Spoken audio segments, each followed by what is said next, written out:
तो हम लोगों को आज जो पढ़ना है वो पढ़ना है aspects of pharmacology, clinical pharmacology and drug development. इसके बारे में हमको आज पढ़ना है। इसके पहले मैंने आपको ड्रग्स के बारे में बताया था, ड्रग्स की डिफिनेशन बताया था। अब नेक्स्ट आते हैं हम ड्रग डोजेस। ड्रग डोजेस क्या है? तो डोज की जो डिफिनेशन है वो क्या कहती है? Dose is the appropriate amount of a drug needed to produce a certain degree of response in a given patient। कहने का मतलब ये है कि किसी भी दवा का वह अमाउंट जो कि कुछ रिस्पांस जनरेट करने के लिए जरूरी होता है, certain degree of response generate करने के लिए जरूरी होता है, उसे हम क्या कहते हैं? डोज। जैसे पैरासीटामॉल 500 mg खाओगे तो बुखार उतरेगा, 400 mg खाओगे तो शायद थोड़ा कम उतरे, 300 mg खाओ तो कोई रिस्पांस ना आए। तो पैरासीटामॉल 400 mg या 500 mg ये क्या हो गए? पैरासीटामॉल के डोज हो गए। क्यों? क्योंकि इतने डोजिंग पे कुछ एक इफेक्टिव रिस्पांस आ रहा है, उससे कम अमाउंट पे कोई रिस्पांस नहीं आ रहा है।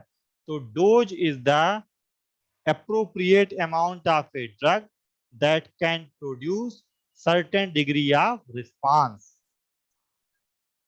इसके बाद कुछ टर्म आते हैं जैसे prophylactic dose, therapeutic dose, toxic dose, लीदल dose, effective dose. Prophylactic dose क्या होता है? प्रोफाइलैक्टिक डोज हम उस डोज, प्रोफाइलैक्सिस का मतलब बचाव, प्रोफाइलैक्टिक डोज हम उस डोज को कहते हैं जो किसी बीमारी से बचाव में काम आए, किसी बीमारी से बचाव में काम आए। जैसे कोविड पैंडेमिक जब फैला,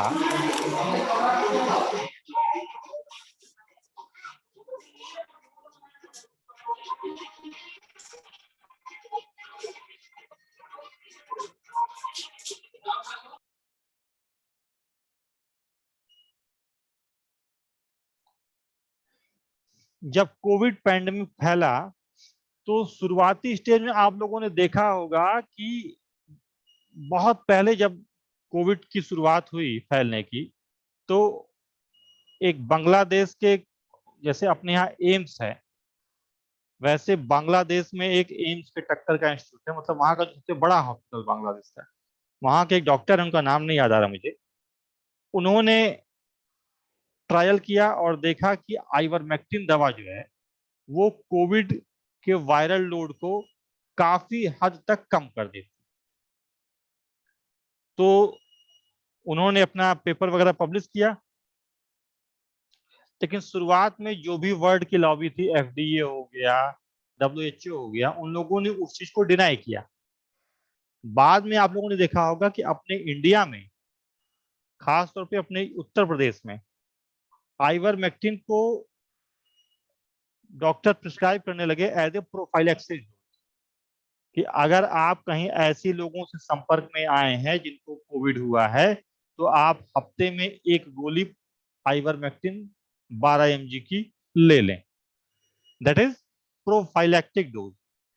वो थेरेप्यूटिक डोज नहीं है, वो प्रोफाइलैक्टिक डोज है। ऐसे ही तमाम और बीमारियां, ये मैंने कोविड के बारे में बताया, ऐसे ही आपका एचआईवी के केस में भी दिया जाता है प्रोफाइलैक्सिस डोज, बचाव के लिए।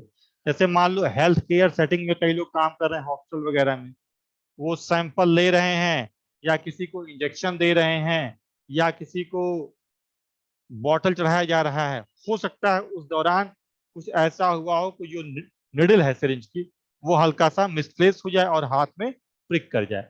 ऐसा अक्सर होता रहता है हॉस्पिटल वगैरह में, हो जाता है कई बार। तो ऐसे केसेस में डब्ल्यूएचओ ये कहता है, या सेंटर फॉर डिजीज कंट्रोल ये कहता है कि 72 घंटे के अंदर, एक्सपोजर के 72 घंटे के अंदर जीरोडीन AZT का एक स्पेसिफिक डोज रेजिमेंट है, वो लेना होता है 1 मंथ के लिए। इससे क्या होगा, HIV इंफेक्शन की चांसेस खत्म हो जाएगी। इसका मतलब क्या, प्रोफाइलैक्सिस डोज हम उन डोज को कहते हैं जो कि किसी दवा, जो कि किसी बीमारी से बचाव में काम आए। थेरेप्यूटिक डोज क्या, थेरेप्यूटिक डोज का मतलब ये कि बीमारी हो गई, अब बीमारी को उपचार करने के लिए जितनी डोज देना पड़ेगा उसे क्या कहेंगे, थेरेप्यूटिक डोज। टॉक्सिक डोज, किसी भी दवा का वह डोज जो आपके शरीर में टॉक्सिसिटी क्रिएट करे, दैट इज टॉक्सिक डोज। जैसे पैरासीटामॉल 500 mg बुखार उतारेगा, पैरासीटामॉल 800 mg तुम्हारे लिवर को डैमेज कर देगा, तो 500 mg therapeutic dose, 800 mg toxic dose. फिर आपका आता है लीदल डोज।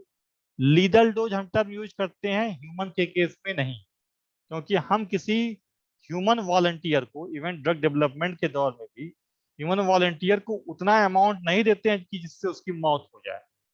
हम उतना ही अमाउंट देते हैं जिससे हमको टॉक्सिक डोज का पता चल जाए।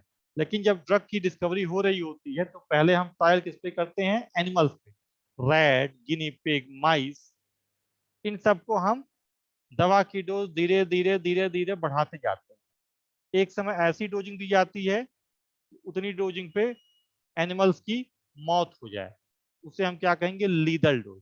क्या कहेंगे, लीदल डोज, LD। अब वहीं से कॉन्सेप्ट आता है जो कि मैंने आप लोगों को पहले शायद बताया भी हो, याद होगा तो अच्छी बात है, ना याद हो तो सुन लो। LD50, TD50, ED50। LD50 क्या है कि पता चला आपने एक दवा लिया A, और आपने उस दवा का माइस पे या रैट पे ट्रायल करना चाहा, तो आपने 100 चूहों को पकड़ लिया और 100 चूहों को उस दवा की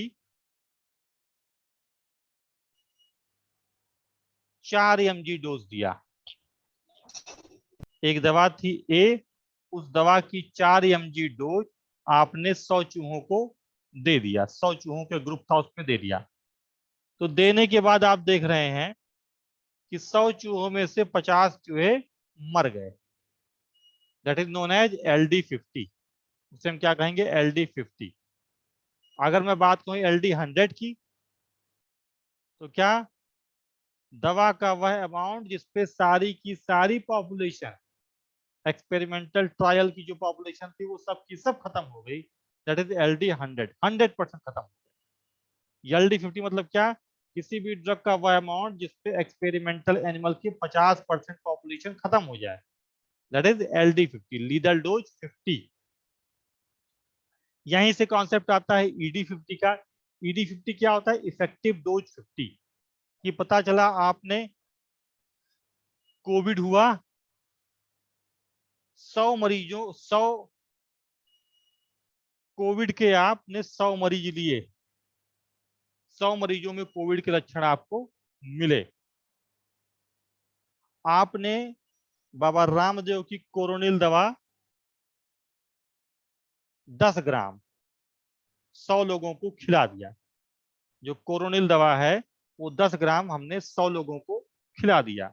ये 100 के 100 लोग कोविड के मरीज थे, उनमें कोविड के लक्षण थे, उनको हमने कोरोनिल दवा की 10 ग्राम डोज खिला दिया।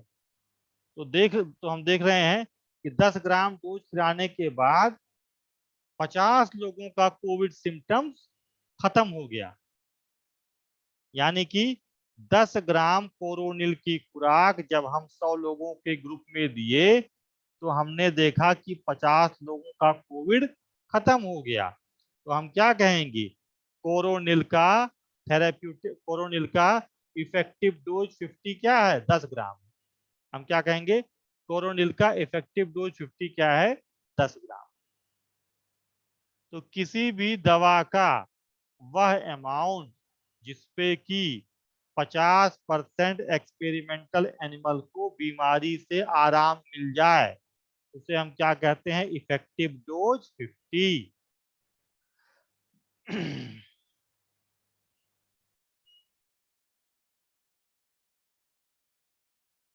अब एक कॉन्सेप्ट आता है स्टैंडर्ड डोज।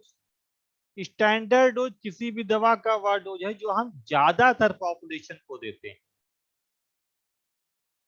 जैसे पैरासीटामोल, अगेन पैरासीटामोल 500 mg ज्यादातर लोगों को आप देंगे, लेकिन कोई किडनी का मरीज हो, कोई बीपी का मरीज हो, किसी को एलर्जी हो, किसी को लिवर में दिक्कत हो, तो वहां हम थोड़ा डोज को चेंज कर लेंगे, कुछ अल्टरनेशन कर लेंगे। तो दवा की वह अमाउंट जो कि मैक्सिमम लोगों को, the same dose is appropriate for most patient, उन्हें हम क्या कहेंगे, स्टैंडर्ड डोज। अब यहीं से फिर आता है एक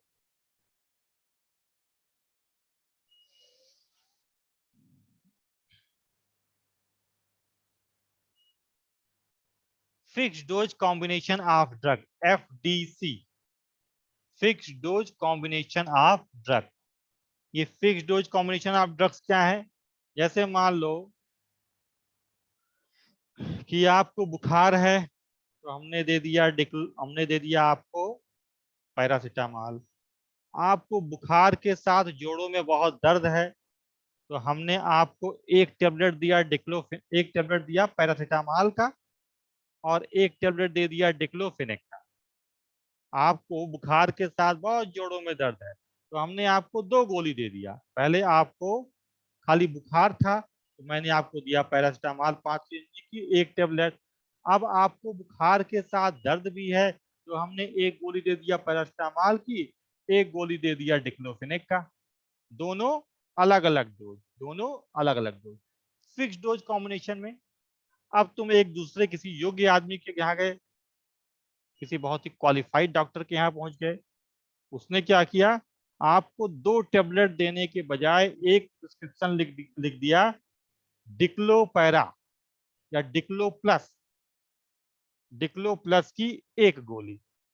तो डिक्लो प्लस की 1 गोली का जब पूरा पत्ता लोगे, तो देखोगे उसमें लिखा रहेगा डिक्लोफेनेक इतना और पैरासीटामोल इतना। उसे हम क्या कहेंगे, फिक्स डोज कॉम्बिनेशन, कि एक ही टेबलेट में आपके 2 API, 2 एक्टिव ड्रग्स मौजूद हैं। 2 एक्टिव ड्रग्स अगर एक ही कॉम्बिनेशन में आपके 2 ड्रग्स मौजूद हैं, तो सॉरी, अगर एक ही टेबलेट में या एक ही कैप्सूल में या एक ही सिरप में या एक ही इंजेक्शन में आपके 2 ड्रग्स मौजूद हैं एक फिक्स कॉम्बिनेशन में, उसे हम क्या कहेंगे, fix dose combination of drugs. जैसे डिक्लोपैरा, डिक्लो प्लस कॉम्बिनेशन आता है, या तमाम पीपीआई जितने भी हैं, ठीक है, ओमिप्राजोल के साथ किसी और का कॉम्बिनेशन दे दिया। कई दवाएं जो कॉम्बिनेशन में आती है, that is fix dose combination of drug, उन्हें हम क्या कहते हैं, fix dose combination of drug.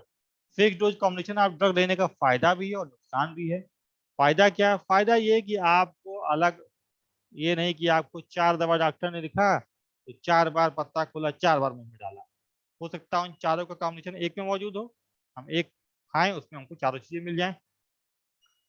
बहुत बार ऐसा होता है कि कॉम्बिनेशन में लेने से दवा की जो काम करने की क्षमता होती है, दवा की जो इफिकेसी होती है, वो बढ़ जाती है। जैसे टीबी की दवा है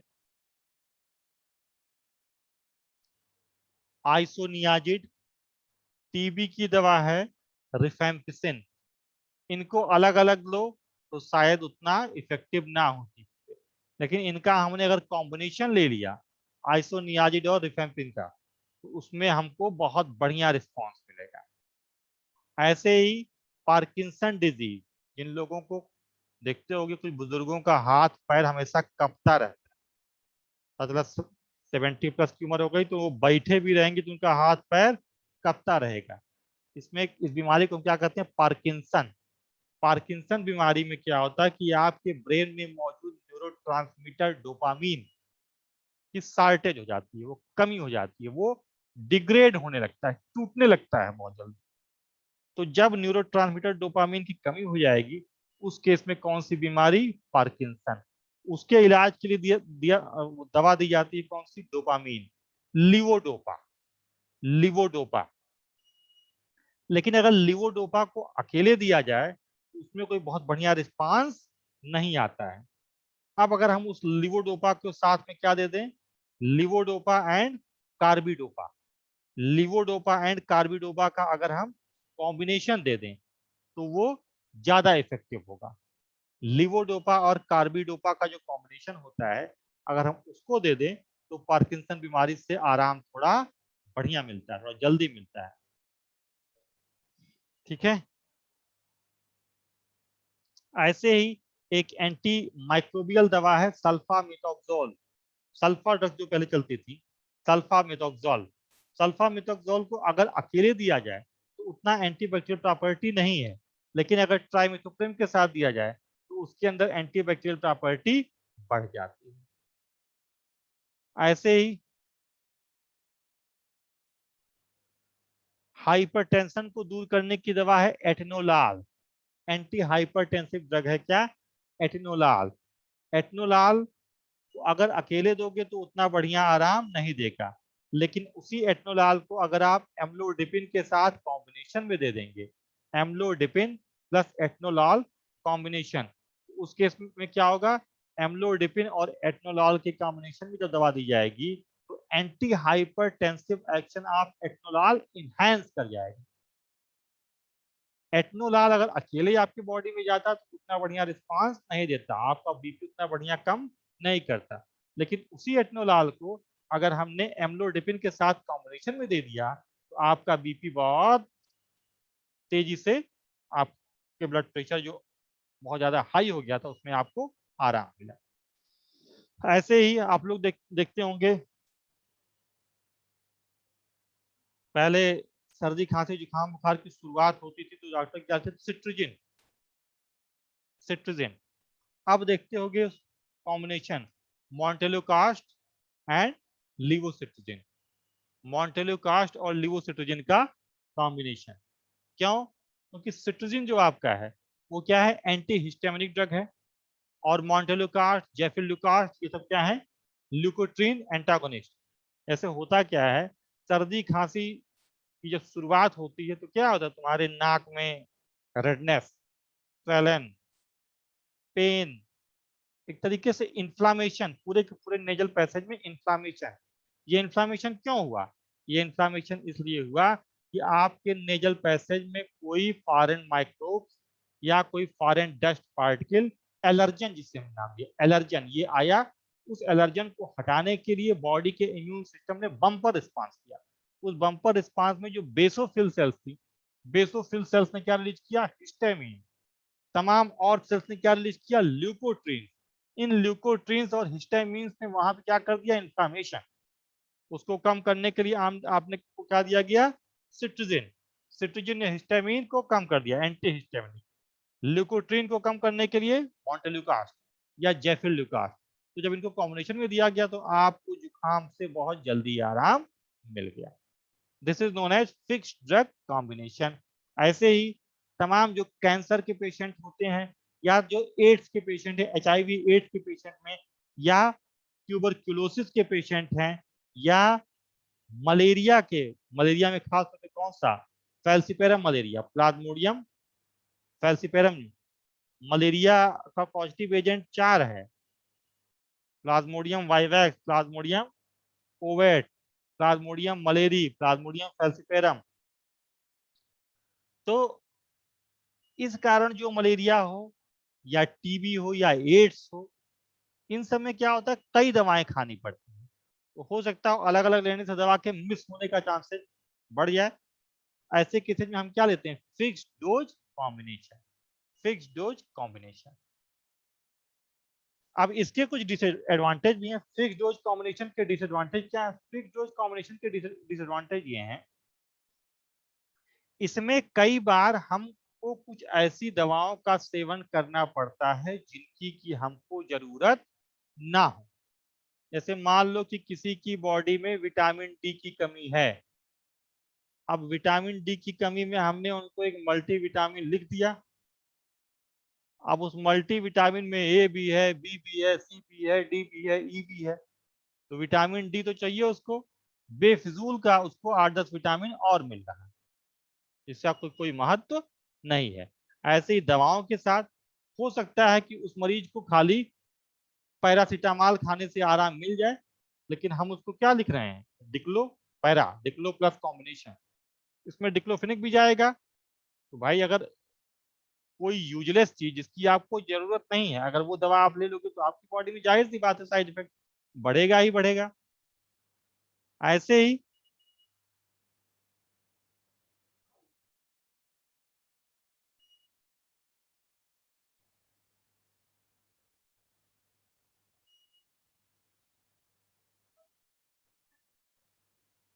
अब मान लो उसमें से आपने कोई एक फिक्स डोज कॉम्बिनेशन ड्रग लिया और आपको एलर्जी हो गई, तो उस एलर्जी होने पे आपको मालूम नहीं चल पाएगा कि आपको एलर्जी लीवोडोपा की वजह से हुई कि कार्बिडोपा की वजह से हुई, कि एलर्जी आपको पैरासीटामॉल की वजह से हुई कि डिक्लोफेनेक की वजह से हुई, कि एलर्जी आपको उस कॉम्बिनेशन में मांटलोकास्ट की वजह से हुई या लिवोसिट्रोजिन की वजह से हुई। कहने का मतलब ये, अगर हम फिक्स डोज कॉम्बिनेशन लेते हैं और उस केस में अगर कोई सीरियस एडवर्स रिएक्शन देखने को मिलता है तो हम उसको आइडेंटिफाई नहीं कर पाएंगे कि वो ए कंपोनेंट से हुआ या बी कंपोनेंट से हुआ या सी कंपोनेंट से हुआ। फिर इसके बाद आता है फैक्टर्स मॉडिफाइंग ड्रग एक्शन। ऐसे कौन कौन से फैक्टर्स हैं जो आपके ड्रग के एक्शन पे इफेक्ट डालते हैं। तो ड्रग के एक्शन पे कई फैक्टर इफेक्ट डालते हैं। पहली चीज, ड्रग की फिजिकल केमिकल प्रॉपर्टी क्या है, तुम्हारे बॉडी वेट कितना है, तुम्हें पहले से कोई बीमारी तो नहीं हुई है, आपका जेनेटिक पैटर्न कैसा है, कोई आपके अंदर जेनेटिक एबनॉर्मेलिटी तो नहीं है, कोई ऐसा स्पेसिफिक जीन तो नहीं है। जैसे चूहा, सॉरी एक मिनट,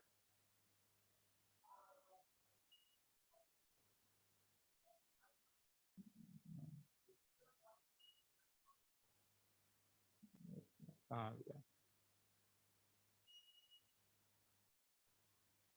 जैसे रैबिट, जो रैबिट होता है, रैबिट के अंदर एक एंजाइम होता है एट्रोपिनेज, तो उसके ऊपर एट्रोपिन दवा का कोई प्रभाव नहीं पड़ेगा, क्योंकि रैबिट के अंदर पहले से एक एंजाइम मौजूद है एट्रोपिनेज, वो एट्रोपिन को तोड़ देगा, इसलिए रैबिट के ऊपर एट्रोपिन दवा का कोई प्रभाव नहीं पड़ेगा।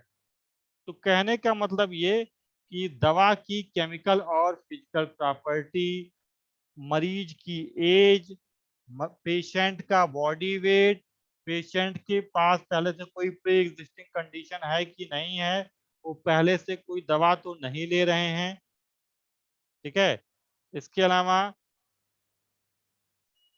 कुछ दवाएं ऐसी होती हैं जो ब्लैक पॉपुलेशन में थोड़ा कम रिस्पांस करें, व्हाइट पॉपुलेशन में थोड़ा ज्यादा रिस्पांस करें। कुछ ऐसी दवाएं होती हैं जो जिनका एडवर्स इफेक्ट मेल में ज्यादा हो, फीमेल में कम हो। कुछ ऐसी दवाएं होती हैं जो फीमेल पे कम इफेक्टिव होती हैं, मेल पे ज्यादा इफेक्टिव होती हैं। तो इन फैक्टर्स के बारे में हमें डिस्कशन करना है।